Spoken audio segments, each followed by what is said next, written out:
Tú estás en Timor Timoris. Historias de terror latinoamericanas, Costa Rica. El dueño del monte. El dueño del monte hace referencia a una aparición que de vez en cuando se puede ver recorriendo los bosques costarricenses. Se dice que se trata de un hombre muy alto y gordo, que tiene todo su cuerpo cubierto de un grueso pelaje.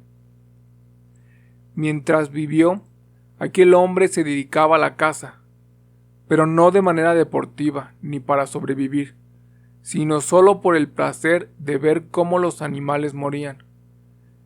Eso hizo que paulatinamente aquel sujeto se quedara sin amigos, muriendo solo en una pequeña cabaña del bosque.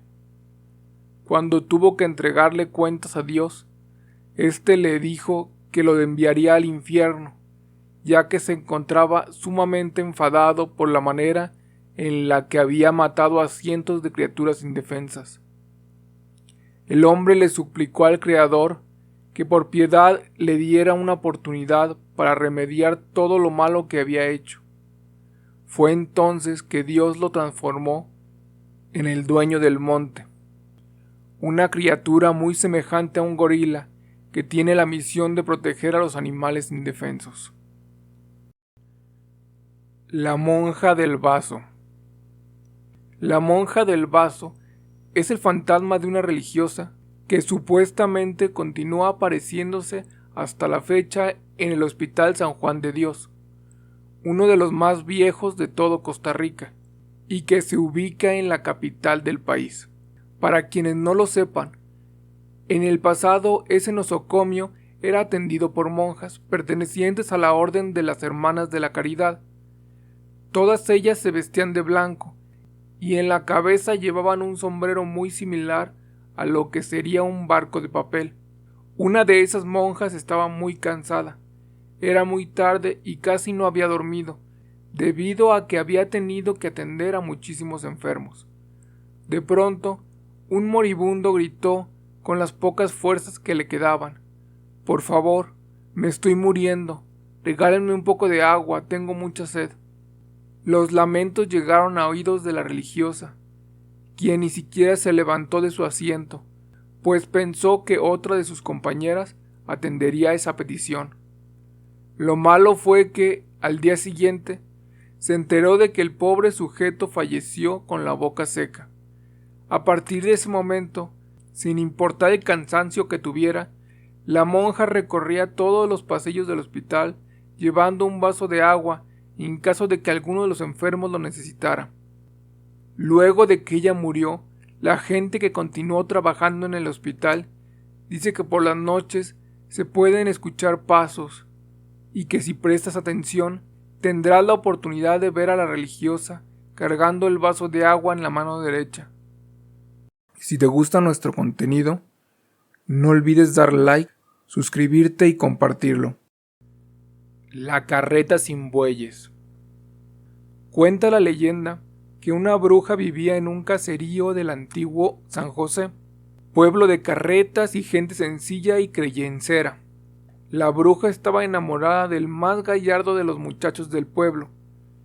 El muchacho, por su gran apego a su fe cristiana, no quería tener nada que ver con ella, pero la bruja, valiéndose de artificios, lo logró conquistar y así vivir con él mucho tiempo, convirtiéndolo en un ser similar a ella. Como podrás imaginar, nadie estaba de acuerdo con esta unión, mucho menos el cura del pueblo, el cual en sus prédicas denunciaba el hecho cada domingo. Al pasar de los años, aquel muchacho, ya mayor, tuvo una enfermedad incurable y pidió a la bruja que si se moría, le dieran los santos oficios en el lugar del templo. Al solicitarle al sacerdote la última petición de su amado, la bruja recibió la negativa debido al pecado arrastrado en su vida. La bruja dijo: «por las buenas o por las malas», y al morir su hombre, enyugó los bueyes a la carreta y puso la caja con el cuerpo muerto. Cogió su escoba, su machete y encaminó al templo. Los bueyes iban con gran rapidez, pero al llegar a la puerta, el sacerdote les dijo: «En el nombre de Dios paren». Los animales hicieron caso, mas no la bruja, la cual blasfemaba contra lo sagrado.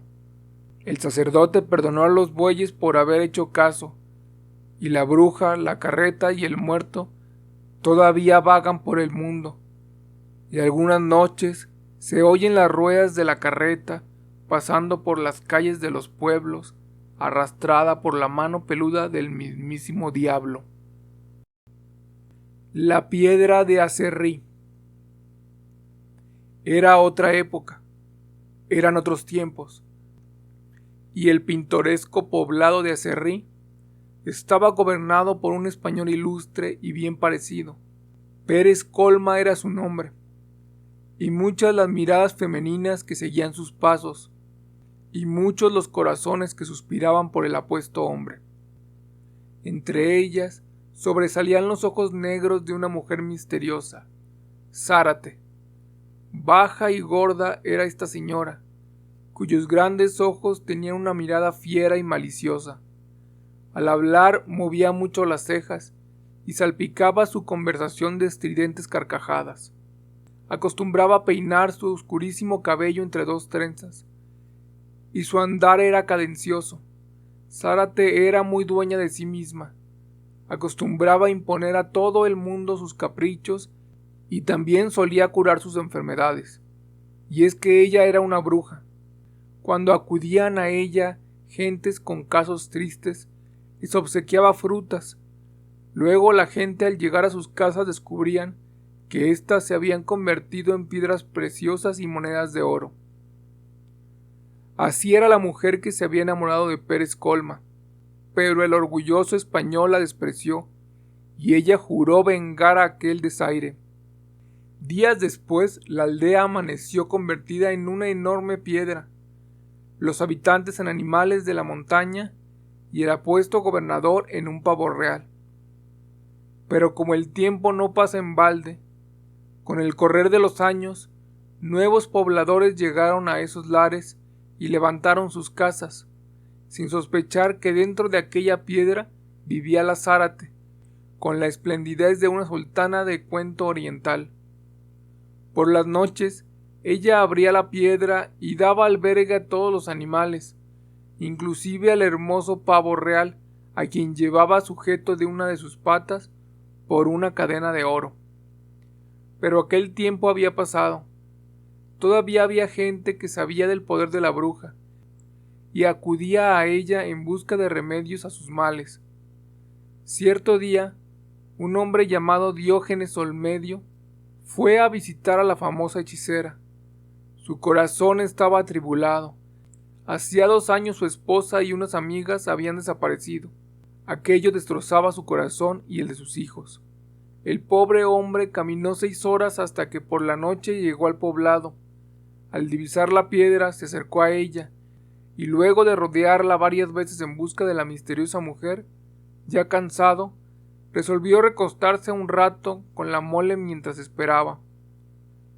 Pero era tanto su cansancio que pronto quedó profundamente dormido.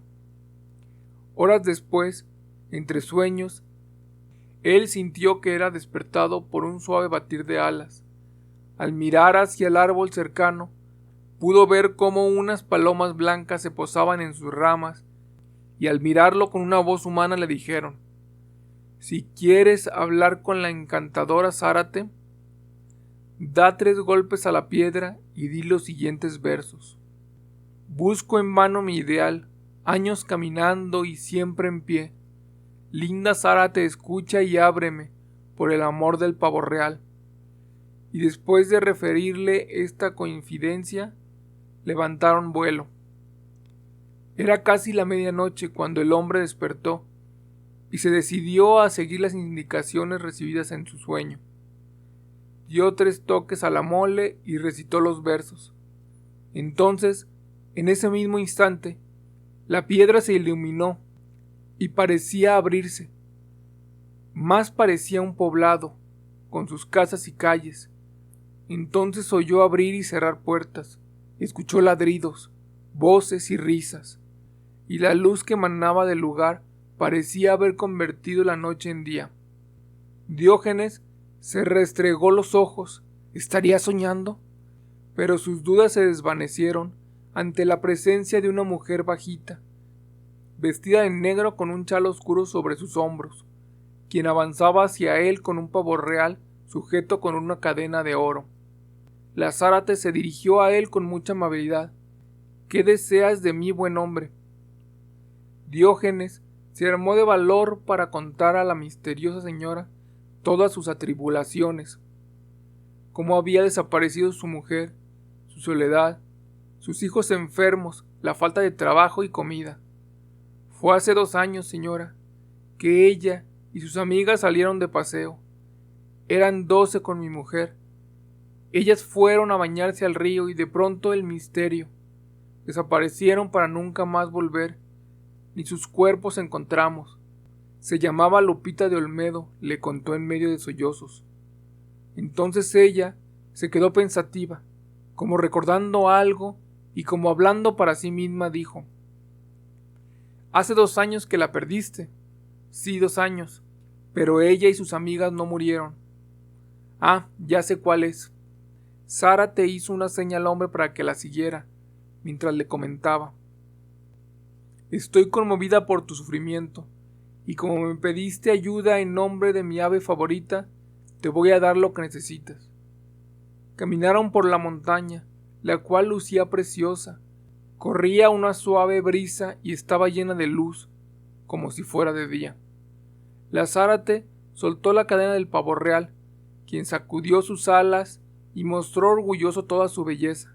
Entonces lanzó un alegre grito, el cual fue respondido a manera de saludo por los animales de la montaña. Luego de caminar como 1 hora, llegaron a un hermoso paraje, donde crecía un árbol de toronjo. La mujer arrancó 12 de sus frutos y se lo entregó a Diógenes, al tiempo que le decía: «Toma, aquí tienes alimento para tus hijos». El hombre, sin comprender, abrió la alforja que llevaba al hombro y las echó adentro. Entonces se oyó un suave aleteo y 12 palomas blancas llegaron a posarse en el toronjo. «Ahora puedes marchar, buen hombre, y mañana esas palomas blancas te van a dar una sorpresa muy mía, espéralas». Diógenes regresó sobre sus pasos. Iba tan pensativo y desilusionado que no notó que al alejarse de aquel lugar volvía a ser de noche, o más bien de madrugada, ya que el sol apenas empezaba a rayar. Pero el cargamento de toronjas pesaba a la alforja. Entonces, al llegar a un despeñadero, él decidió dejar allí la mitad de las frutas, para aligerar su largo viaje a casa.